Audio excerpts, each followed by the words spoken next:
Chapter 6. Online Poker. Social media. If you haven't already reached this in your business or personal life, you get to a point where you are looking for that amazing contact or your big opportunity. In baseball, you may consider it as hitting a triple or a home run. In Texas Hold'em, you would consider a straight flush or four of a kind to be triple to home run stature. So unless in business your last four of a kind took you out of the game and you were living on a beach somewhere with not a care in the world, you need to think of your win as just one of many that need to happen throughout your game of life. You may never give up your seat at the table, and as discussed in several areas throughout this book, you need to play multiple games simultaneously. I've been fortunate over the years to have a few four of a kinds, and they've not only changed my life, but have also carried me to the next opportunity. That is where we now take the time to take the game online.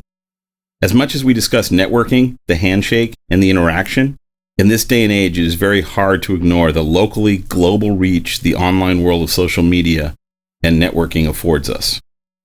This would be the virtual handshake and the understanding of how valuable and important the online world is to the complete success of your business or networking in general.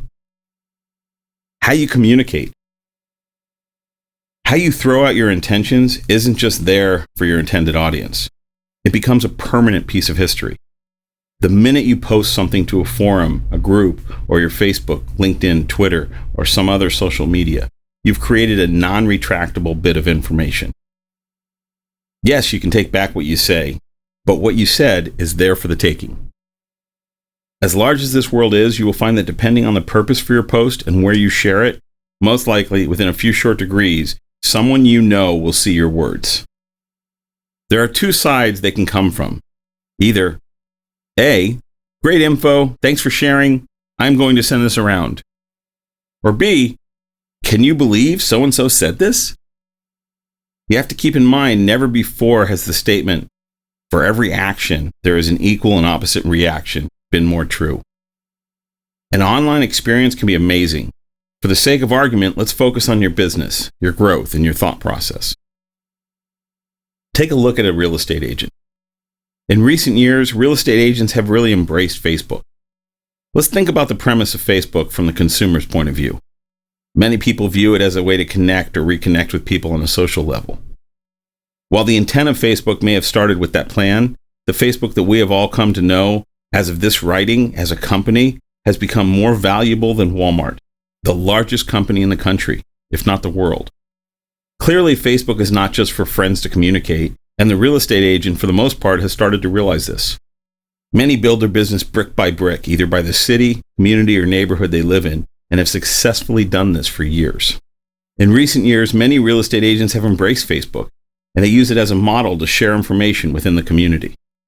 The early adapters are regularly posting their listings, community events, or congratulations to their clients and other vendors who are all involved in a specific sale or transaction. Clearly, this is a great source with which they have enhanced their hands significantly. Make no mistake about the direction I'm going. It is not my intent to tell you which social networking is right for you, nor am I going to spend any time mechanically educating you on Facebook, LinkedIn, Twitter, Instagram, etc. There are plenty of free online tutorials through YouTube or other video channels. And as you should be aware, there are also plenty of books for that. My job is to help you figure out the best way that works for you in the networking arena. Keep in mind, at the start of the book, let's call it Networking 101, you need to figure out how to help somebody with something they need. You will feel good about it, and you will be rewarded just as a matter of fact. When you get rewarded and how you get rewarded, that's a whole different discussion. Hopefully, as a real estate agent, you're posting your properties already. And if so, a few key reasons why this makes sense. Number one, why wouldn't you? It's free advertising. Number two, you are giving people something to talk about. Let's face it, we live in a world of real housewives, flipping out, do it yourself, DIY. Who doesn't want to know what's going on next door? Number three, you might find a buyer or seller for the next property. Number four, most of us expect the real estate agent to have the scoop. You are a staple on the ground level for the chili cook-off, for the Valentine's Day event, for the Christmas event, for new company opening. Everything in your city, you are ground zero. So now let's say you're able to handle the above on Facebook with no problem, or you just understand the basics of Facebook. Have an account, have done some tooling around, have found a few friends, a few pages to like, and are ready to grow your network. One of the first things I see as a prerequisite to your success is to find other service providers or retail businesses in your area that you like, and like their pages. Depending on the types of business and their growth plans and online presence, you may even get a like back. Remember, a like back is not the goal, it is a byproduct of what you're trying to accomplish. Next step, you like their page, and now comes the networking homework. Scroll through their Facebook page and seek out their web page. Find out what's important to them. Find out what events and people they are following. Find out who else you know may like their page. Figure out if you have common interests, whether it be in the community, hobbies, charity, etc. Now that you've done all this research, if they have a sale or event coming up and you think there may be value to your friends or your followers, then what you do next instantly puts you into their game. You can now get a seat at their table. You take the most recent post that you think has the greatest value to them. Hopefully you see it as a good thing and embrace it as your own. You share that post within your community, which may also include other social networks. We just happen to be using Facebook as the main focus for this real estate audience. Once you share that post, two things happen. Number one, you've now helped someone with something that's important to them. And number two, they know you shared their information because they receive a notification that you shared their information. So in reality, you've just changed the game. Clearly, you or I can't control their actions or reaction to this kind gesture on your part. But if you use some of the other skills I've thrown out in this book, such as follow-up, you've just created the start of your first online networking experience. If you have still not been added or followed by this local business, you follow up the best way you can. One option is to post a comment on their Facebook post. Whatever words make you the most comfortable and are your words and your style should work. I would say something like, "Hey, so-and-so, I really like what you guys are doing with the XYZ event. I shared it with all my clients, all my friends. Good luck. Wish you great success." It should not only warrant a response, but in addition should open the door for the start of what could be a great business or personal relationship. If there still is time a couple days before the event or on the day, send a reminder out and realize none of this can hurt your future relationship. Now it's after the event. It should be your goal to see how the event went and how the experience was overall for them. Keep in mind that the reason I stressed earlier for you to find an event or purpose that they are doing that you believe in, you really need to enjoy the experience and hope it evolves naturally. Because even while you're creating this relationship for gain, you should enjoy it and want it to become a mutually beneficial one. Once you have a taste of someone else having success because of you or your involvement, it really is hard to stop sharing that energy. For Facebook Networking 101, at the very least, know the following. Know your audience. Know what their needs are, not related to housing. Know who is in their sphere of influence. Know what attracts you to them or their business.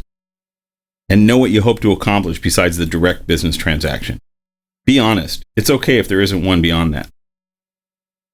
How do you use Twitter to network? Twitter only gives you 280 characters to describe who you are, what you do, and how you do it. There are those people that are constantly mastering the all about them process on Twitter. And for the record, there are plenty of books on how to use social media, so hopefully you'll choose one if you see a fit with your larger business model.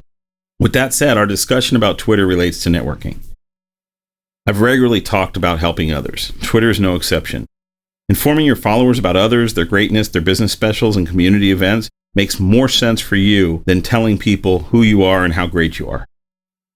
Let's face it, I've never seen a tweet on Twitter that says, "Don't use me or buy my products, I'm awful." No, our tweets are all good about our wares and us. In order to network efficiently through Twitter, you need to point out what excites you about the product or service someone else is offering.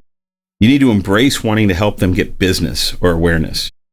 Of course, while it would be great if you had an amazing number of followers, it's not necessarily as important as the function you just performed. You see, once you post or share an event from someone else's Twitter feed, the next time they log into Twitter, they will see that you shared their information. And hopefully, the information you shared is for someone you want to help eventually grow, continue, or form a relationship with. Again, as in most areas throughout this book, key to success is the follow-up. Seeing how the game is going for others is key to you staying top of mind for them. Remember, with Twitter, you only have 280 characters or less to write your masterpiece. You need to be conscious of what message you are trying to get out there, concise and clear about how well you inform your followers. Before posting someone else's information, you should also read beyond their initial Twitter feed. You should go through their Twitter feed to see what types of things they are regularly tweeting about. Also, you should see if they are a giver. See if there is someone or something they tweet about that is not in their best interest. Really, what you are looking to do is truly find the essence of them and make them appreciate that you have invested your time in their success. These are people you may want to learn more about because clearly it is important to the person that you are trying to connect with, which makes it important to you. If you're on Twitter, tweet me at Jeff Kleid and share with me in 280 characters or less the one thing that you have learned about networking so far in this book. Over the last several months, I embraced Pinterest for our business model. When I originally told my partner that we needed to focus on this, his first reaction was, "Why?" My response? I don't know, but I know we need to. I'm glad I did. It is definitely a social media tool to have. Just like everything else technology-driven, social media and the world around it is constantly changing, so you must stay on top of it all. Learning what others are doing and how they are communicating will be key as you move forward in your business and personal life.